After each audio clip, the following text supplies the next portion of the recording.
It's rare to get an all-time box score stuffing performance and a crazy finish by the same player to force overtime. But Luka gave us all that and more last night, and it's worth breaking down as much as possible to get a handle on how he became only the second player ever to notch a 60-point triple-double.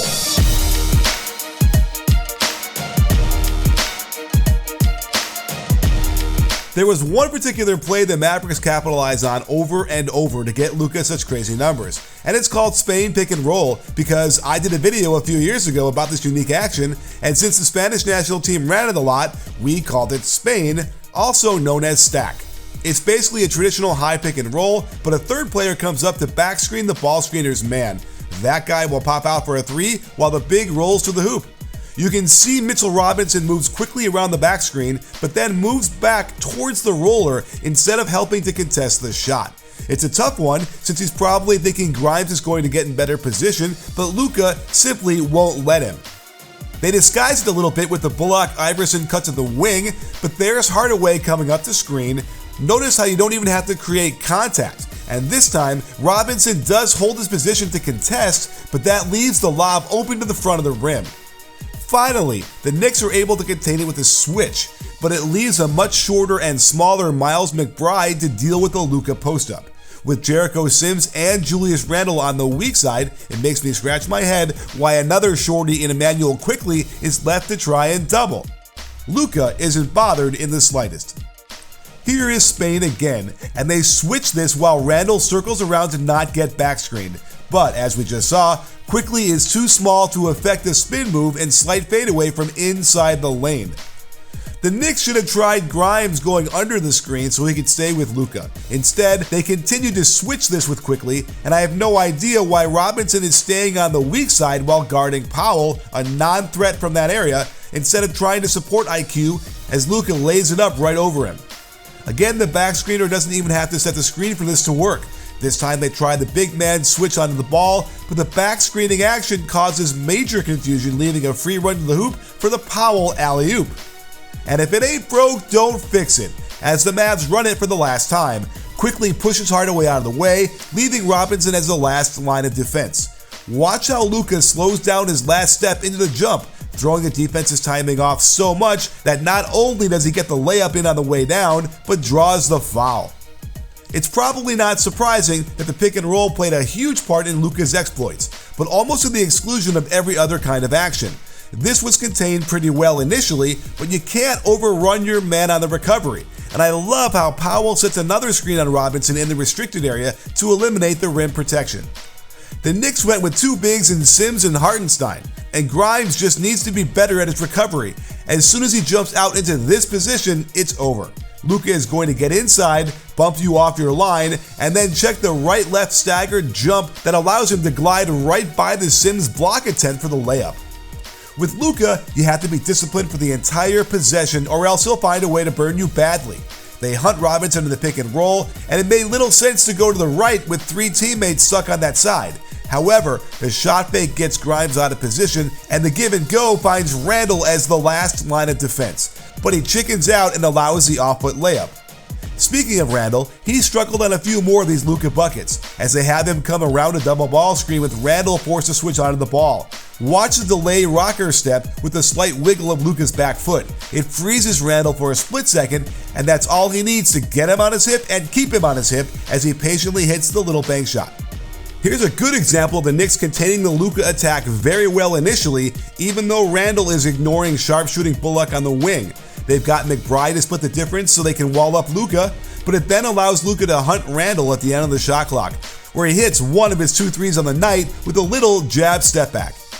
And in overtime, to seal in this game, they simply force a switch, and despite Chris Wood being a little confused on where he should be going, Luka uses a right to left crossover to get Randle jumping that way and opening up the gate. From there, not a bad job to cut him off and make Luka take a tough shot. But this is why Luka is in the running for the MVP trophy and a must-see event any chance you get to see him in person, which is why you must download SeatGeek, the best app to find tickets to any sporting event, concert, or the theater. With just a few taps, SeatGeek will scour the internet for the best deals out there, giving them a grade so you know what kind of value you're getting. They're rated #1 on Trustpilot amongst all major ticketers, so you can feel secure that your tickets are legit. Best of all, you can save $20 off your first purchase by using my code BBALL. So head over to SeatGeek now and you can enjoy all your favorite NBA teams live and in person. And none of this would have mattered much since the Knicks were letting Luka go off but maintaining a very nice lead throughout the entire second half. Luka doesn't get down the court on this possession. Hardaway forces up this bad shot on 2 players in a 4-on-5 situation, and that seems to distract Luka or put him in some sort of funk, as he's not paying attention when his man cuts to the wing to receive the pass. His late closeout is ineffective, no one is back there to help, and the Knicks get a 10-point lead, and Luka is frustrated that Hardaway didn't make the open pass to the corner on the previous possession, while the Knicks are feeling very good about themselves. And this is where it got freaking insane, sports fans. It had never happened in the last 20 NBA seasons where a team with a 9-point lead and under 35 seconds left failed to win the game. In this situation, you don't want to give the trailing team any threes. Yet, that's exactly what Randle does here, as Wood gets some target practice from the wing. Grimes gets caught off guard when Powell and Luka double him, forcing a key jump ball. And the rule states that you can call a jump ball even if the defender only has one hand on the ball. Everything was still fine with the Knicks as Hardaway has to get a quick shot up, but just watch Luka here. He doesn't care about getting back on defense, they need points in the worst way. And it's uncanny how the rebound literally goes exactly to the spot he was running to.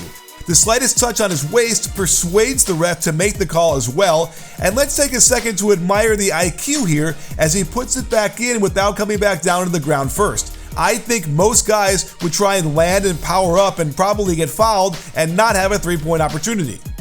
Now, the Knicks have some sphincteritis going on as this becomes a 1-possession game, but the Mavs must foul and a 5-point lead ends the game. I always like looking after the fact at the face of the free throw shooter to see if there's evidence he's feeling the pressure. What do you think? Up 4, you don't have to do anything but try and make the offense take some time off the clock and don't give them an open 3. Well, I can't believe the Knicks weren't set to switch everything, but the way Grimes and McBride play this, it's clear they weren't supposed to switch. And Spencer Dinwiddie hops into a wide open 3 with plenty of time left on the clock. With no timeouts left for the Mavs, the Knicks correctly take the foul up by 3 and under 10 seconds to go. But this is where Tibbs had a chance to put another big man in the game in Jericho Sims to sandwich JaVale McGee. But it's like the basketball gods were shining down on the Mavericks on this one, because the rebound hits Randle's hands, then was within the grasp of not one but 2 other Knicks players before it again goes right to where Luka happened to be going, and he gets in the air and releases this before anyone could even react. In fact, the Knicks were lucky there wasn't a foul call to let Luka win the game.